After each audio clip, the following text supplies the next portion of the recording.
Di cevînê da Ocalan Rakan, Serokê MHP Devlet Bahçeli bi gotinên xwe xizmeteke mezin ji bo sîstema dehsaliya peywendiyên Türk û Kurd ra kiriye û di dîroka Komarê da bêjin têkiliyeke wêrankariyeke kêmwêne nîşan dayene lewma spasiya wî kir.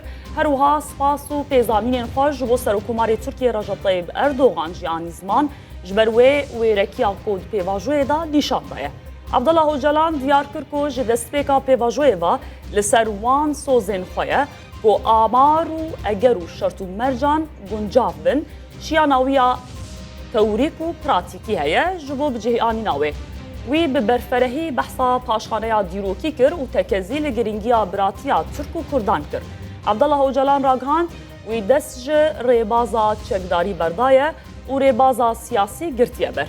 Piştî got Hüseyin Yaman ragihand ku ew bi hestiyariya malbatên şehîdan hatiye. Abdullah Öcalan got can ji destana her leşgerekî ji bo wî trajîdiye qet pê kêfxweş nebûye û divê ciwan bi vî awayî nemirin. Öcalan destnîşan kir ku pêwîst e PKK ne tenê çekan di destê xwe da divê ji aliyê fikrî ve jî çekan dayne.